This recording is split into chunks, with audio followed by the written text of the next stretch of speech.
Assalamualaikum students. Today the topic which we are going to discuss is nucleophilic substitution reactions of alkyl halides.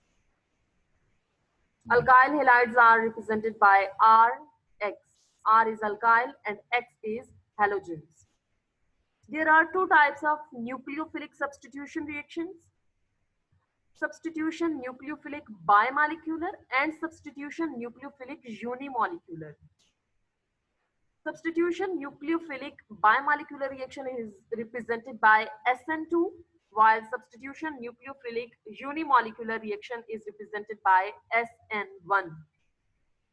In today's lecture, we will discuss a comparison between SN2 and SN1 mechanism, and we will discuss the following characteristics, which are steps, the number of molecules, direction of attack in each case, order of the reaction, rate of the reaction, type of alkyl halides. So we will move toward the first mechanism, substitution nucleophilic bimolecular reaction or SN2 mechanism. Students, सबसे पहले तो आपको ये पता होना चाहिए कि alkyl halides saturated hydrocarbons हैं, दे कंटेन सिंगल बॉन्ड. उनके अंदर क्योंकि सिंगल बॉन्ड मौजूद है तो इट मींस कि वो किसी और एटम से रिप्लेसमेंट कर सकते हैं, एडिशन नहीं कर सकते.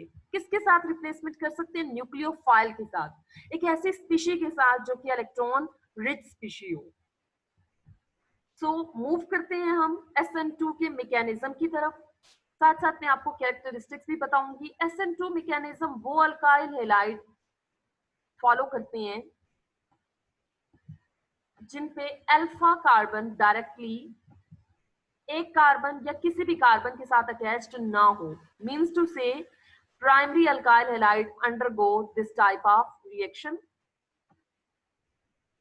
ये आप देख सकते हैं CH3 मैंने लिया और साथ में Br, methyl bromide. Alkyl halide का सबसे सिंपल अल्काइल हैलाइड है ये. यहां से जो ग्रुप सब्स्टिट्यूट होना है, जिसमें रिप्लेस होना है, दैट इज ब्रोमो ग्रुप. इसको हम कह सकते हैं लीविंग ग्रुप है, इसमें लीव कर जाना है.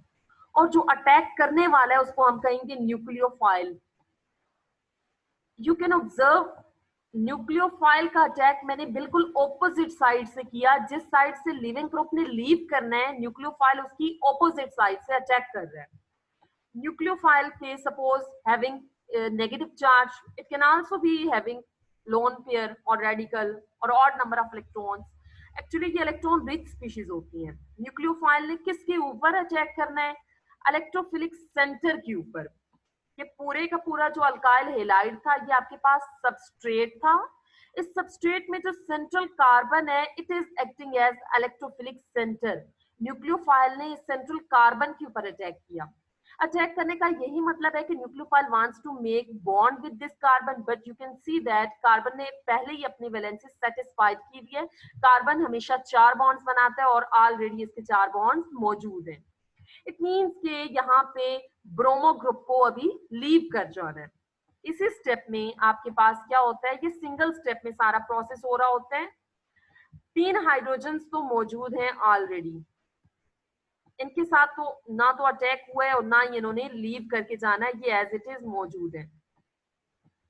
अब देखा जाए तो लीविंग ग्रुप आपके पास यहाँ पे लीव कर रहा है, लेकिन अभी तक इसने प्रॉपरली लीव नहीं किया. इसलिए मैं यहाँ पे ब्रोमो के साथ कार्बन का एक डॉटेड लाइन के साथ कनेक्शन बना रही हूँ. इट मींस कि ये बॉन्ड ब्रेक हो रहा है.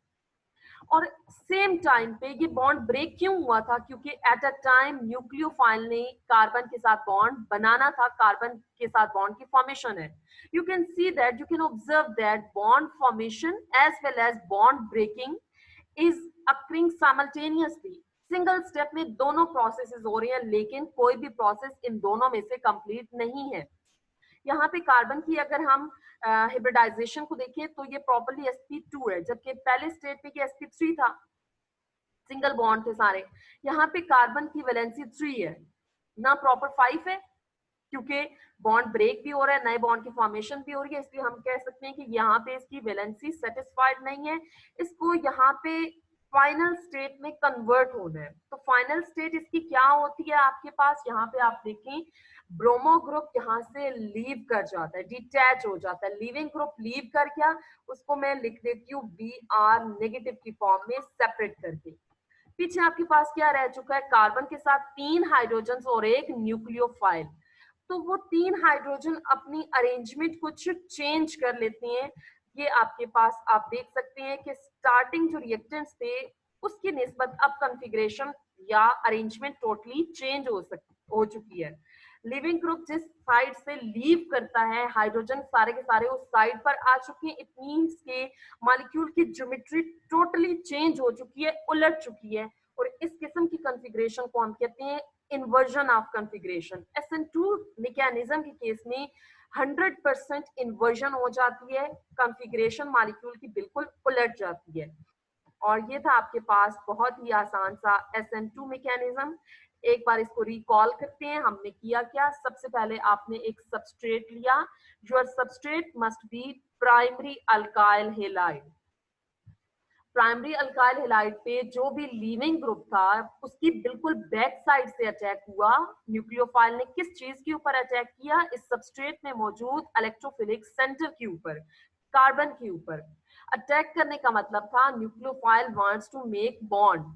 अगर वो बॉन्ड बनाना चाहता है, क्योंकि कार्बन के पहले ही 4 बॉन्ड्स कंप्लीट थे और एक स्ट्रॉन्ग न्यूक्लियोफाइल अब बॉन्ड बना रहा है, तो कार्बन ऑलरेडी अपना कोई पोलर बॉन्ड ब्रेक करता है। ब्रोमो ग्रुप को यहाँ से लीव होना है और ये सारा प्रोसेस सिंगल स्टेप में हो रहा है। लिविंग ग्रुप लीव कर रहा है और न्यूक्लियोफाइल न्यू बॉन्ड बना रहा है। लास्ट स्टेज में क्या होता है कि आपके पास मॉलिक्यूल में लिविंग ग्रुप यहाँ पे लीव करके जा चुके हैं, न्यूक्लियोफाइल प्रॉपरली बॉन्ड बना चुका है, मॉलिक्यूल की ज्योमेट्री टोटली इन्वर्ट हो चुकी है, 100% इन्वर्जन है। पहले स्टेप में आपके पास मॉलिक्यूल की हिब्रिडाइजेशन sp3 थी और दरमियान में कुछ टाइम के लिए sp2 हुई, लेकिन फाइनल स्टेट में ये दोबारा क्या हो चुकी है, sp3। सिंपल टर्म में अगर हम बात करें तो हमने किया क्या कि एक ब्रोमो की जगह हमने किसको इंट्रोड्यूस करवा दिया, न्यूक्लियोफाइल को। इसीलिए इस रिएक्शन को हम क्या कहते हैं, substitution nucleophilic bimolecular reaction. SN2, 2 is representing bimolecularity, bi mean 2 molecule. Actually यहाँ पे आप देख सकते हैं कि एक न्यूक्लियोफाइल का मॉलिक्यूल और दूसरा अल्काइल हैलाइड का molecule, 1 + 1 total 2 molecules take part कर रहे हैं। So that's why this reaction is bimolecular reaction.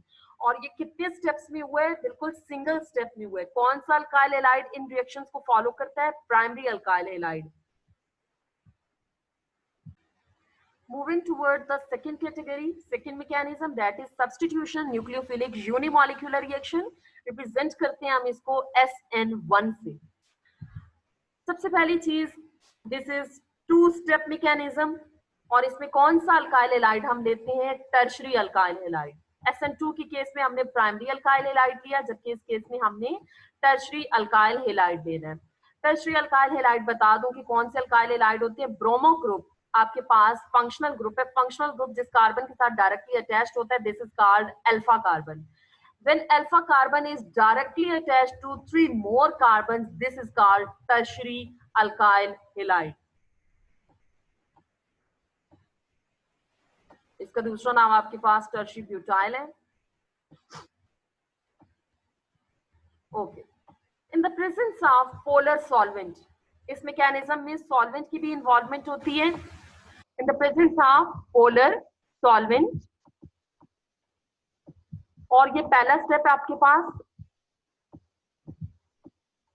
Kinetics से हमें पता चला। The first step is slow step. होता क्या है, in the presence of polar solvent bond cleavage take place between 2 polar bonds, between 2 polar atoms. या जहां पे भी पोलैरिटी होती है वहां पे ये बॉन्ड ब्रेक हो जाता है due to presence of this polar solvent, और आपके पास लीविंग ग्रुप पहले ग्रुप स्टेप में ही लीव करके जा चुका है, Br नेगेटिव। रिमेनिंग आपके पास क्या रह गया, कार्बन, और कार्बन के पास यहाँ पे क्या मौजूद है, 3 मिथाइल ग्रुप मौजूद है। अगर सेंट्रल कार्बन की वैलेंसी की बात करें तो सेंट्रल कार्बन के अभी कितने बॉन्ड्स मौजूद हैं? 3 बॉन्ड्स मौजूद है, जबकि कार्बन टेट्रावैलेंट है, कार्बन तो 4 बॉन्ड्स बनाता है। इट मींस कि यहाँ पे कार्बन अनस्टेबल है, और क्योंकि नेगेटिव पार्ट इसको डिटैच करके चला जा चुका है, इसलिए सेंट्रल कार्बन पे कौन सा चार्ज आपके पास आता है? Partial positive charge. जी, क्योंकि नेगेटिव पार्ट यहाँ से डिटैच हो चुका है, तो सेंट्रल कार्बन पे आपके पास पॉजिटिव चार्ज आ चुका है। वो कार्बन जिसके 3 बॉन्ड्स प्रेजेंट हो और उस पे पॉजिटिव का चार्ज हो, this is called cation, carbocation. इस कार्बोकेटाइन पे आप लोगों ने फोकस करना है। इन द सेकेंड स्टेप, अभी न्यूक्लियोफाइल का अटैक नहीं हुआ था फर्स्ट स्टेप में। सेकेंड स्टेप में हम देख सकते हैं कि this is the second step. दोनों के दरमियान में लाइन ड्रॉ कर देती हूँ। In the second step, you can see that there is room available from both of the sides. हम SN2 के मैकेनिज्म में देखते थे, न्यूक्लियोफाइल हमेशा उस साइड से अटैक करता है जो कि लिविंग ग्रुप की बैक साइड होती है, ऑपोजिट साइड होती है। बट इन दिस केस, क्योंकि कार्बन केटाइन की दोनों साइड से इनफ रूम अवेलेबल है, तो न्यूक्लियोफाइल किसी भी साइड से अटैक कर सकता है, चाहे वो आपके पास लेफ्ट साइड हो, चाहे वो आपके पास राइट साइड हो। अगर आप लेफ्ट साइड से अटैक करवाते हैं तो ऑटोमेटिकली आपके पास प्रोडक्ट बनेगी, न्यूक्लियोफाइल ने बॉन्ड बना लिया कार्बन के साथ और तीनों मिथाइल ग्रुप एक साइड पे जा चुके हैं। जबकि अगर आप राइट साइड से अटैक करवाते हैं तो आपके पास प्रोडक्ट कुछ इस तरह से बन सकती है कि न्यूक्लियोफाइल ने बॉन्ड बनाया कार्बन के साथ और कार्बन के तीनों मिथाइल एक साइड पे जा चुके हैं, टेट्राहेड्रल ज्योमेट्री के साथ रीअरेंजमेंट हुई। It means in the case of SN1 mechanism, there is 50% chance of inversion and 50% chance of retention. So that was all about SN1 mechanism. SN1 mechanism को SN1 mechanism क्यों कहते हैं? One is representing actually the one molecule. कौन से step में one molecule involve था? Actually first step में, और फर्स्ट स्टेप ही हमारा स्लो स्टेप है। स्लो स्टेप डिटरमिन करता है एक्चुअली रिएक्शन के रेट को या रिएक्शन के ऑर्डर को। तो आप देख सकते हैं पहला स्टेप आपके पास स्लो स्टेप है, दूसरा स्टेप आपके पास फास्ट है। स्लो स्टेप में हम काउंट करेंगे कि कितने मॉलिक्यूल्स टेक पार्ट कर रहे हैं, तो सिर्फ और सिर्फ एक मॉलिक्यूल टेक पार्ट कर रहा है, इसलिए हमने इसको कहा यूनिमॉलिक्यूलर रिएक्शन। लेकिन ये रिएक्शन कितने स्टेप्स में कंप्लीट हुआ? 2 स्टेप्स में कंप्लीट हुआ। कौन सा अल्काइल हैलाइड की रिएक्शन टेक प्लेस करता है? उसमें टर्शरी अल्काइल हैलाइड। और पहले स्टेप में आप देखते हैं लिविंग ग्रुप लीव करता है, तब जाके न्यूक्लियोफाइल अटैक करता है। और न्यूक्लियोफाइल की अटैक करने की डायरेक्शन कौन सी है? कोई भी डायरेक्शन हो सकती है, क्योंकि कार्बोकेटाइन ऑलरेडी बन चुका है, तो न्यूक्लियोफाइल किसी भी साइड से अटैक कर सकता है। Now we will write here the differences between SN2 and SN1 mechanism. अगर हम स्टेप्स की बात करें, SN2 mechanism take place in single step. Next, talking about the number of molecule, SN2 mechanism में 2 molecules take place this reaction. Next अगर हम direction of attack की बात करें तो न्यूक्लियोफाइल ऑपोजिट साइड से अटैक करता है।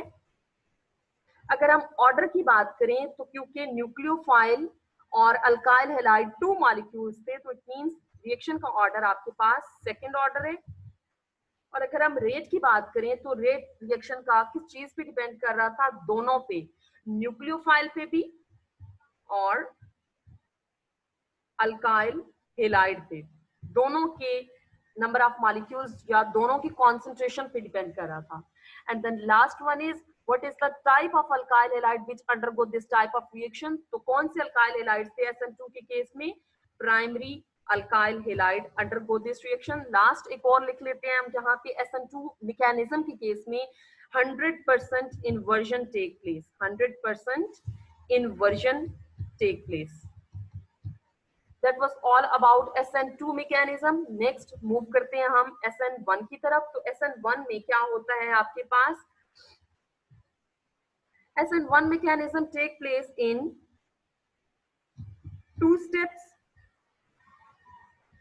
Next, in SN1 only one molecule take part in slow step. Next, अगर हम डायरेक्शन ऑफ अटैक की बात करें तो nucleophile can attack from any side on the carbocation. Reaction की ऑर्डर की बात करें, the reaction order is first order reaction, क्योंकि पहले स्टेप में सिर्फ एक मॉलिक्यूल टेक पार्ट कर रहा था और उसी मॉलिक्यूल में सिर्फ और सिर्फ कौन मौजूद था आपके पास, अल्काइल हैलाइड. तो रिएक्शन का रेट किस पे डिपेंडेंट होगा? Only on the concentration of alkyl halide. कौन से अल्काइल हैलाइड की रिएक्शन करते हैं, सेकेंडरी या फिर टर्शरी? तो यहाँ पे हम एक शार्प सा लिख देते हैं टर्शरी अल्काइल हैलाइड. और अगर हम कॉन्फ़िगरेशन की बात करें तो आपके पास क्या था, 50% inversion and 50% retention. Retention mean molecule maintain or retain its original configuration or geometry. That was all about today's lecture. Students, if you have not subscribed my channel, please subscribe it. Thank you. Allah Hafiz.